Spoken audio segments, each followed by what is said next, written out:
Bom dia! Vamos começar o nosso devocional. Hoje é dia 6 de outubro de 2021. Hoje é 7?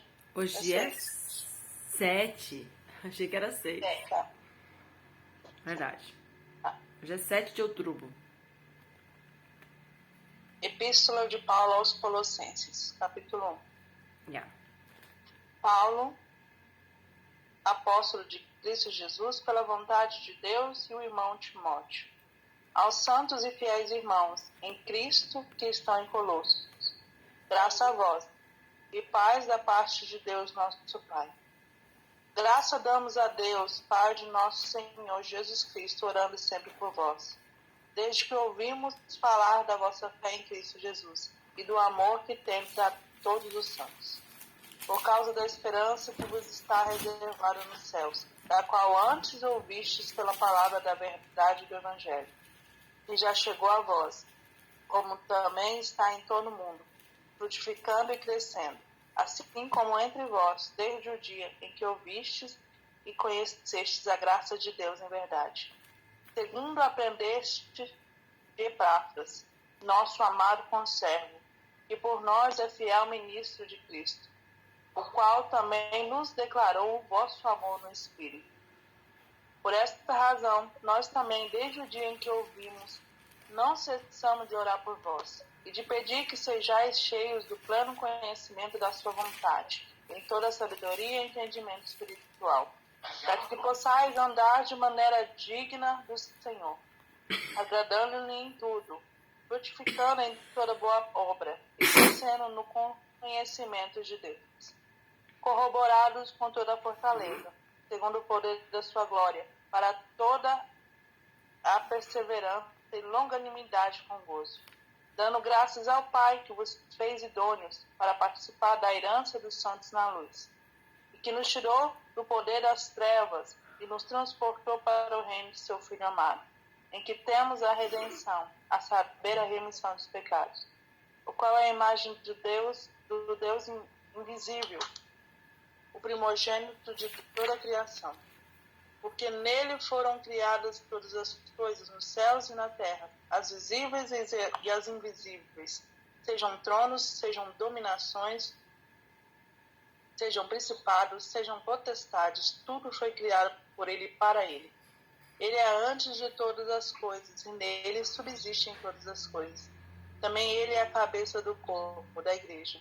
É o princípio, o primogênito dentre os mortos, para quem tudo tenha a preeminência. Porque aprouve a Deus que nele habitasse toda a plenitude, e que, havendo por ele feito a paz pelo sangue da sua cruz, por meio dele reconciliasse consigo mesmo todas as coisas, tanto as que estão na terra como as que estão nos céus. A vós também, que outrora éreis estranhos, inimigos no entendimento pelas vossas obras más, agora, contudo, vos reconciliou no corpo da sua carne, pela morte, a fim de perante ele vos apresentar santos, sem defeito e irrepreensíveis, se é que permaneceis na fé, fundados e firmes, não vos deixando apartar da esperança do evangelho que ouvistes, que foi pregada a toda criatura que há debaixo do céu, e do qual eu, Paulo, fui constituído ministro. Amém. Texto curto, né? Introdução é o primeiro capítulo de Paulo. Sabe o que eu estava pensando aqui? Interessante que Paulo escreveu tanta carta, né? E embora seja uma mesma linha de raciocínio, embora seja o mesmo pensamento que permeia todas as cartas, são assuntos diferentes. Interessante, né? Que Paulo poderia fazer um manual e falar, ó, o manual é esse aqui, toma, né? Ia poupar para Paulo, mas ele trata cada igreja de maneira específica, ele trata cada comunidade, ele trata cada necessidade, né, de cada comunidade de uma maneira específica. E isso mostra, tipo, dedicação, né? No mínimo, muita dedicação de Paulo. E aqui, no comecinho aqui já do capítulo, ele elogia, né? Ele fala que quando ele ora pelos irmãos colossenses, ele louva a Deus. Então, ouvir falar da fé dos irmãos colossenses estava trazendo alegria ao coração de Paulo. Não estava trazendo, até esse momento, tristeza, mas estava trazendo alegria.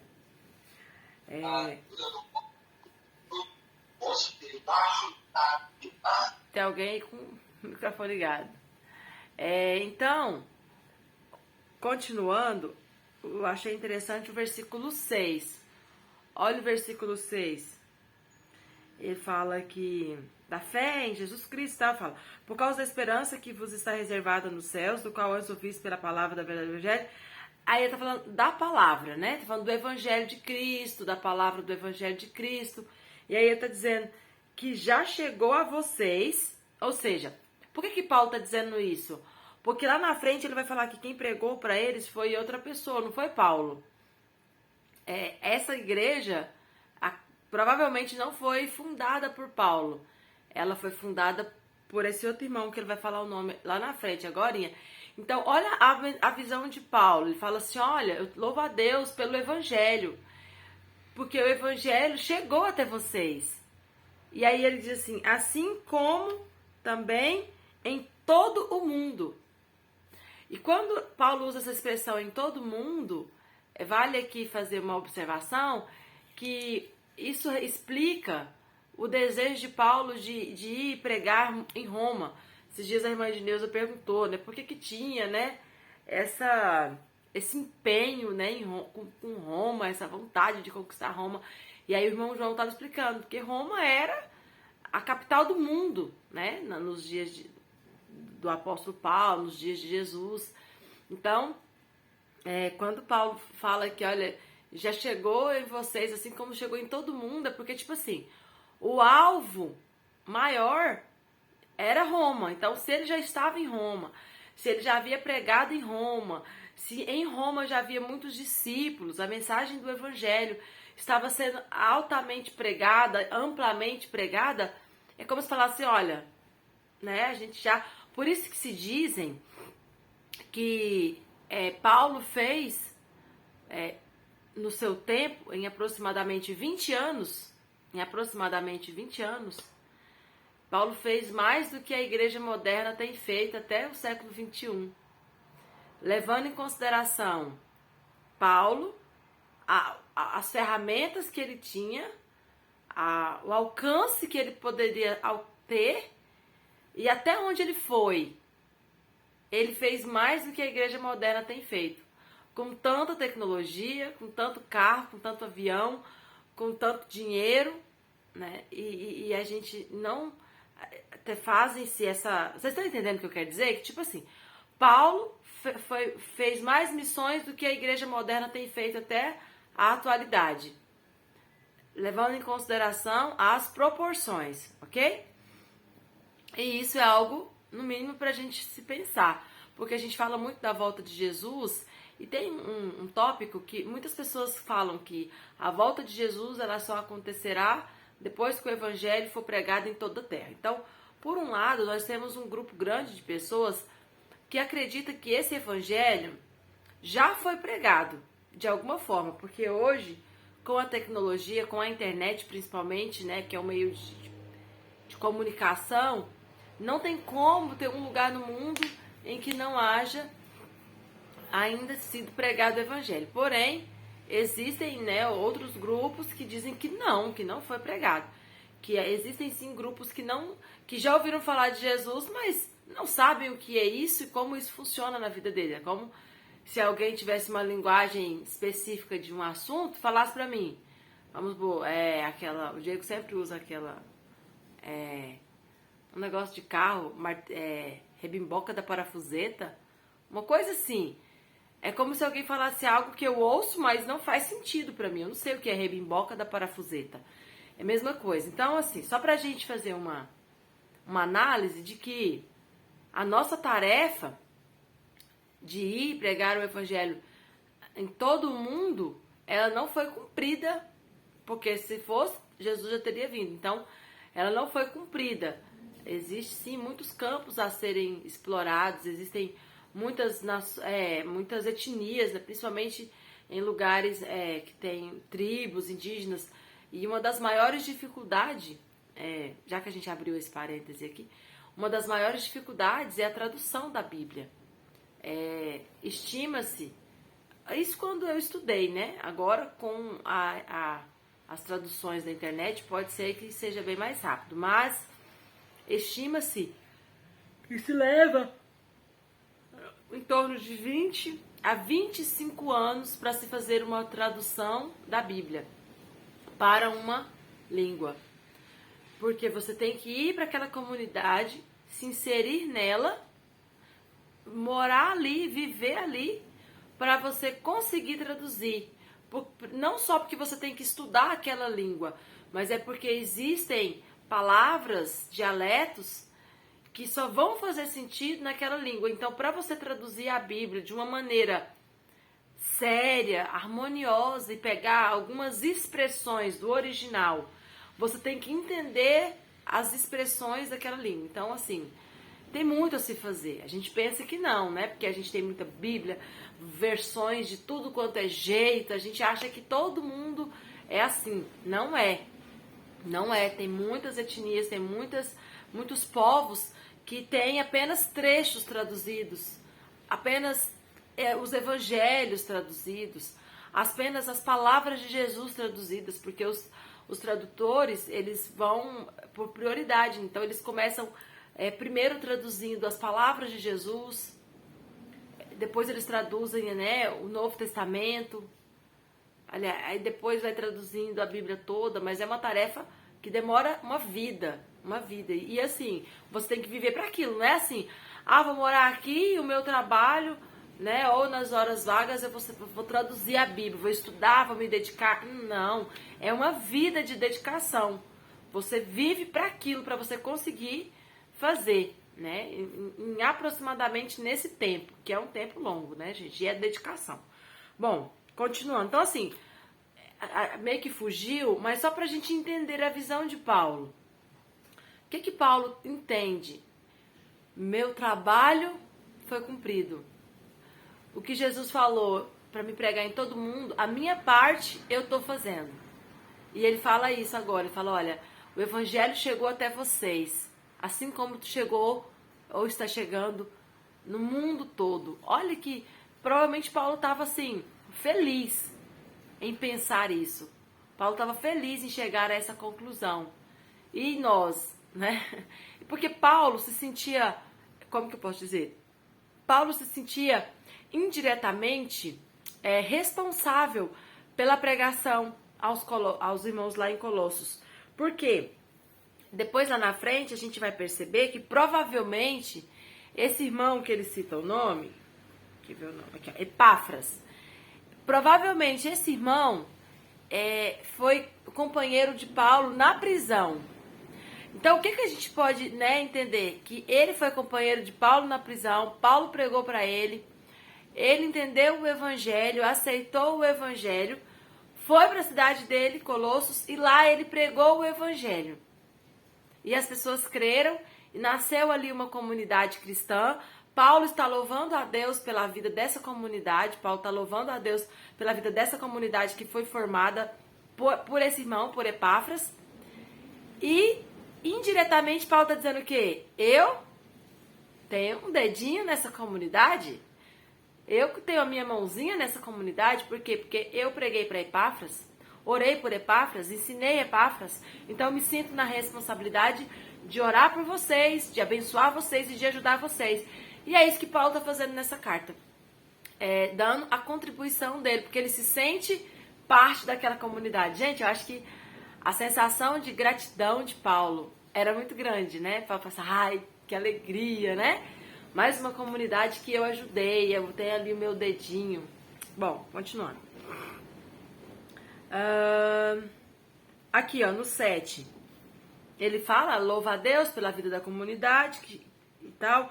E aí ele fala que o evangelho chegou lá, chegou no mundo todo, e o evangelho está frutificando e crescendo. Glória a Deus por isso. E essa é a visão que nós temos que ter acerca do evangelho. Ele está frutificando e está crescendo. Precisamos ter esse otimismo também em relação à pregação do evangelho. segundo aprendestes de Epáfras, nosso amado conservo. Conservo por quê? Serve junto comigo. Eu sou servo e Epáfras também é servo. Que por nós é fiel ministro de Cristo, o qual também nos declarou o vosso amor no Espírito. Então aqui ele estava fazendo menção quem que é a pessoa, o líder espiritual daquela comunidade. Foi Epáfras. Versículo 9. Por esta razão, qual razão?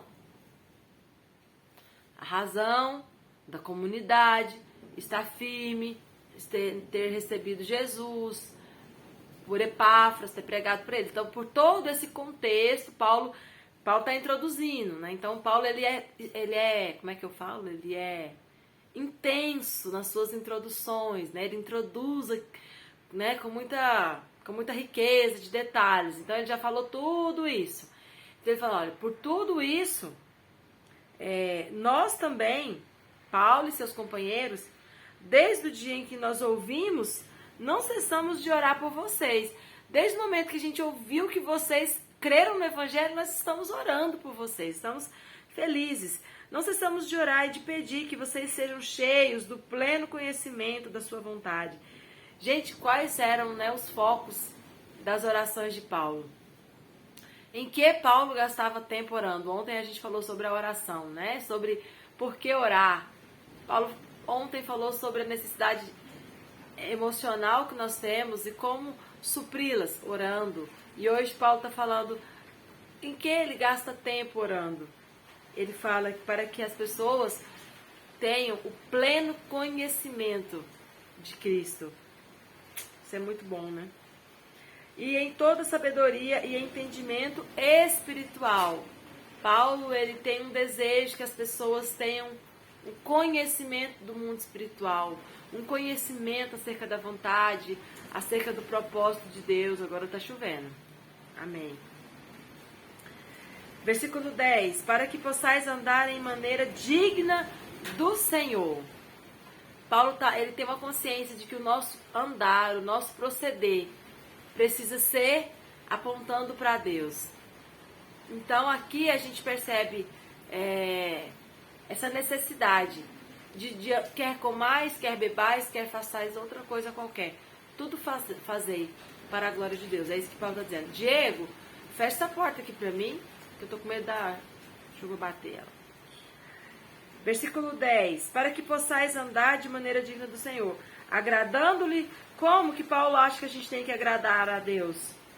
Quando a gente está em casa orando, ou quando a gente está na igreja orando, em tudo. Marca essa palavra. Risca ela. Agradando ao Senhor em tudo.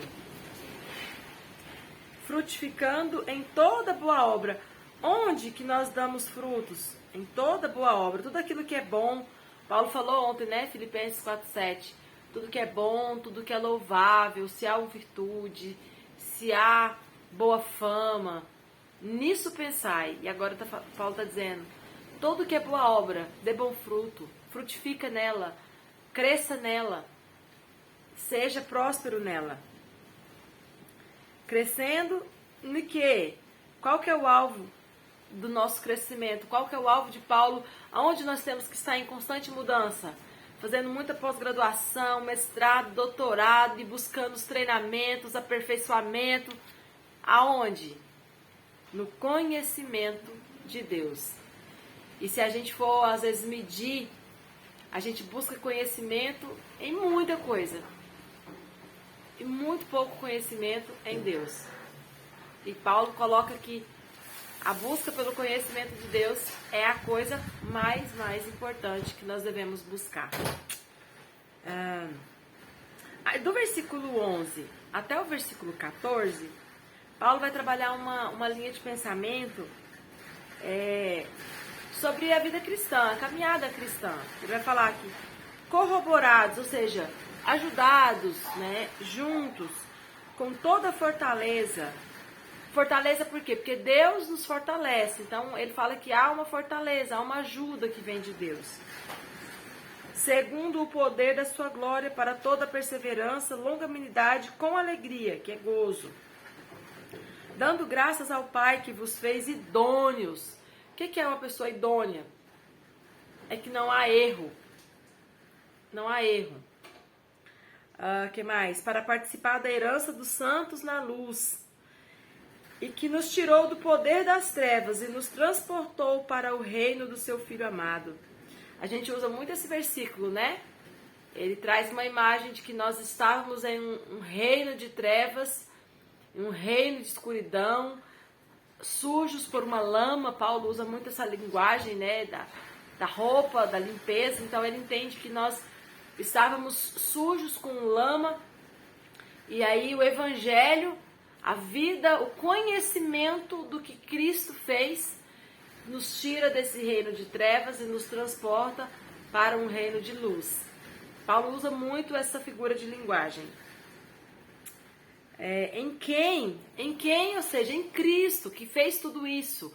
Foi Cristo que fez tudo isso.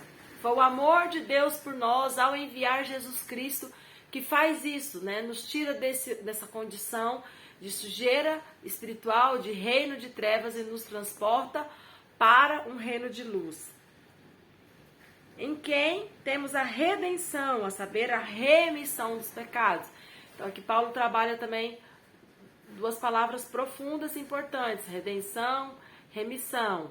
É como se resolve esse transportar. A gente falou, quando a gente falou sobre redenção, sobre quando você deixa a joia penhorada, né, na Caixa Econômica Federal. Então, quando você tem o dinheiro para pagar aquela dívida e ela vence, você vai lá redimir, resgatar. Existe também a linguagem do soldado, né, que um está fazendo a guarda, o outro vai render, ele vai substituir. Então, um sai daquele lugar para o outro ocupar. Essa linguagem é para nós entendermos o que Jesus fez. Ele veio, nos tirou desse lugar e ficou nesse lugar por nós. O importante é que só Ele tem o poder de nos tirar desse lugar.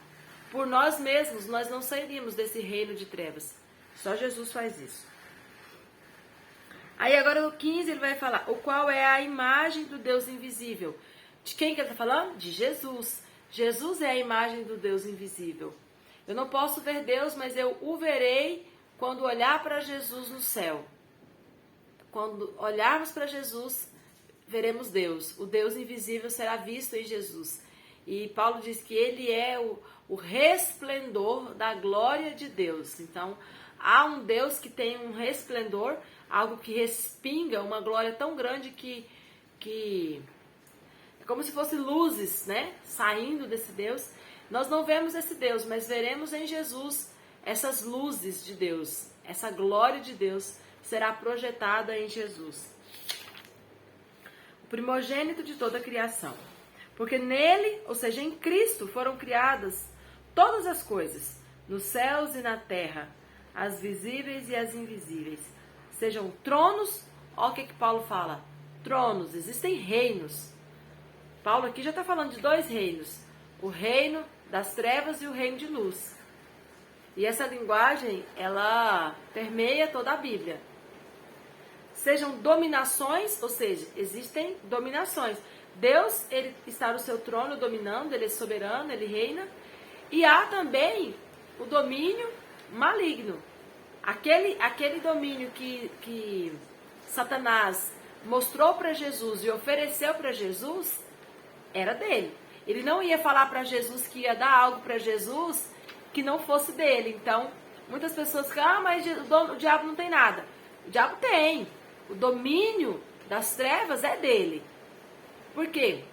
As pessoas, a Bíblia fala que elas se entregaram a isso, a essa, como que eu posso dizer, esse governo maligno, esse governo mundano, que é guiado pelo Adão caído, pelo homem caído, essa tendência natural a fazer o mal, a seguir essa natureza pecaminosa. Isso tudo é dar domínio para Satanás. Então, esses domínios é por quê? Porque há um domínio de Deus, de quem quer ser dominado por ele, E há um domínio do diabo, de quem quer ser dominado pelo diabo. Ok? Sejam principados, a gente falou sobre principados esses dias, que são os príncipes, né? Tanto os anjos quanto os demônios, eles também têm essas hierarquias. Sejam potestades, que também a gente entende que são entidades, seres, vamos falar entidades, não fica estranho, né? São seres espirituais. Tudo isso, Paulo tem uma consciência de que tudo isso foi criado por ele. Jesus estava ali no ato da criação e para ele, ou seja, Jesus e ele. Aqui Paulo está trabalhando o poder e a divindade de Deus, aliás, de Jesus em Deus. Esse tema, pessoal, é importante a gente tentar resolver ele na nossa cabeça. Por quê? Porque existe o unicismo.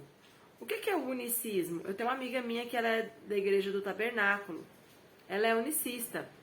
O que eles são? Eles acreditam que há um só Deus. Que não há uma trindade, como nós acreditamos.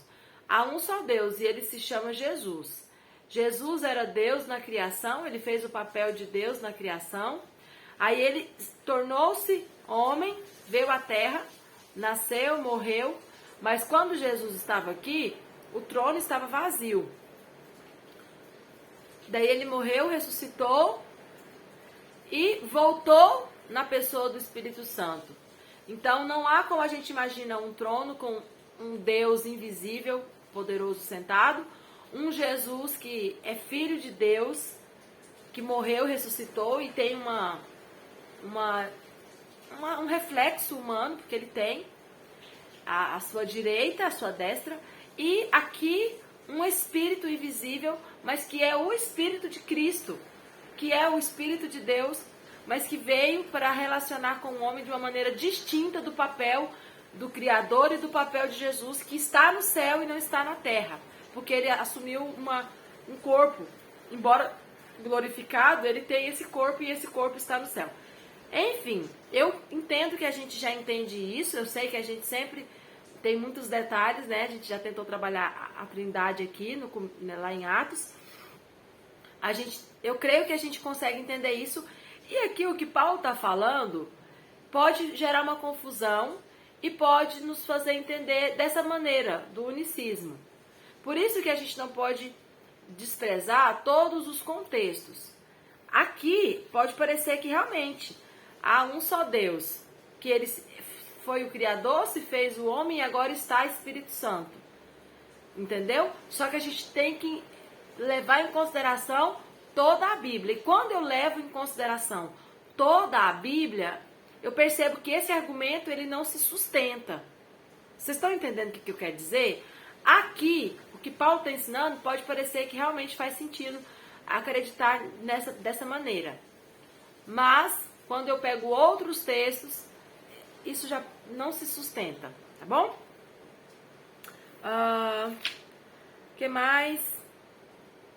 Ele é antes de todas as coisas. Jesus é antes de tudo. E nele subsistem todas as coisas. Então percebe que esses trechos que eu acabei de ler, eles assim, é um prato cheio para nós entendermos que realmente não há uma trindade, há um só Deus. Aqui, isso fica muito claro. Há um só Deus. E Paulo está tentando mostrar, realmente há um só Deus. E aí, como que a gente faz? Realmente, irmãos, há uma necessidade de nós entendermos que há um só Deus. Por isso a trindade é trindade. Senão seria triunidade. Por isso que é trindade. É três, mas é um. Aqui Paulo está querendo mostrar esse um. Essa essência única. Essa verdade única. Essa origem única. Para que não haja um politeísmo. Porque quem não gosta da trindade, quem não prega e não crê na trindade, um dos argumentos que eles usam é afirmar que se eu creio na trindade, se eu creio em um Deus que se manifesta de três maneiras diferentes, de três momentos, de três pessoas diferentes, eu estou pregando politeísmo e não o monoteísmo. Então essa é a dificuldade de quem não crê na trindade. Eles não querem ser politeístas. E eles entendem que se eu afirmo que há três pessoas, eu estou sendo politeísta. eu estou afirmando que existe 3 deuses.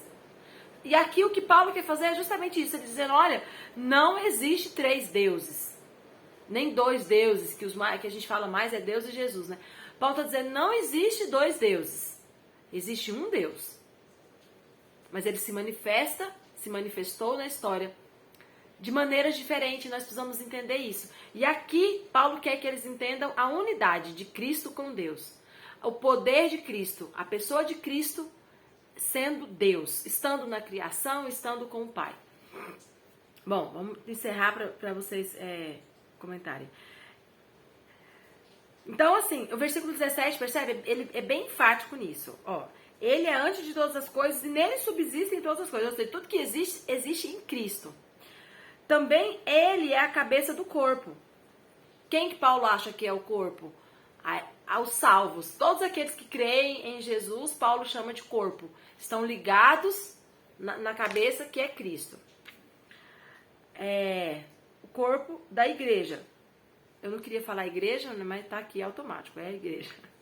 Então, ele é a cabeça do corpo da igreja. Tá? É o princípio, o primogênito dentre os mortos. Por quê? Porque ele foi o primeiro que ressuscitou. Para que em tudo tenha a preeminência. Assim como ele foi o primeiro a ressuscitar, ele tem que ser o primeiro em tudo. Nós também ressuscitaremos, mas ele é o primogênito.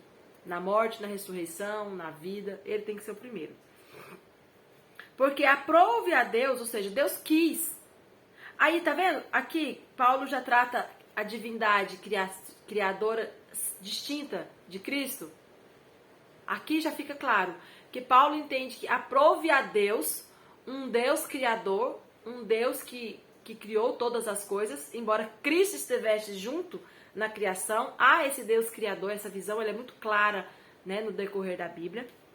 Aprove a esse Deus que nele, em Jesus, habitasse toda a plenitude. Deus quis que em Cristo habitasse toda essa completude não existe, né? Toda essa interesse também não existe. Toda essa grandiosidade da criação, todo esse complexo, né? Vamos dizer assim.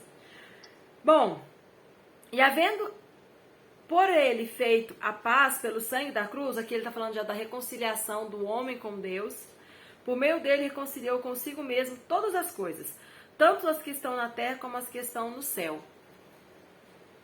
A reconciliação só Jesus pode fazer, só ele que ressuscitou. A vocês também, que antes eram estranhos, eram gentios, nem guardavam a lei, eram inimigos no entendimento pelas vossas obras más. O seu comportamento, a sua obra mostrava que vocês eram inimigos de Deus. Agora, contudo, agora por causa de Jesus, vos reconciliou no corpo da sua carne, pela morte, por causa da morte de Jesus, a fim de, diante dele, vos apresentar santos, sem defeito, irrepreensíveis. Se é que permaneceis na fé, fundados e firmes, não vos deixando separar da esperança do evangelho que vocês ouviram, que foi pregado a toda criatura que há debaixo do céu, do qual eu, Paulo, fui constituído ministro. Ponto. Paulo quer que esses irmãos entendam a eficácia do evangelho. O evangelho foi poderoso para unir vocês em Deus. E se vocês não cortarem essa ligação, vocês permanecerão unidos até o dia que ele venha. Ok? Falei demais, né? Tem algo que vocês queiram completar, perguntar?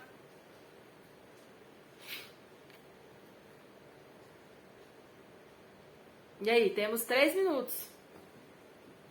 Daiane, mas igual você fala que a religião que só acredita, não acredita que tem essa divindade, né? A mas trindade. Não acredita na trindade, acredita na divindade de Cristo, sim. Não acredita na trindade. Trindade, tá. Mas então, por exemplo, assim, quando Cristo está sendo crucificado, que ele fala com o Pai, né? Porque o abandonaste, ele não estaria falando então com ele mesmo?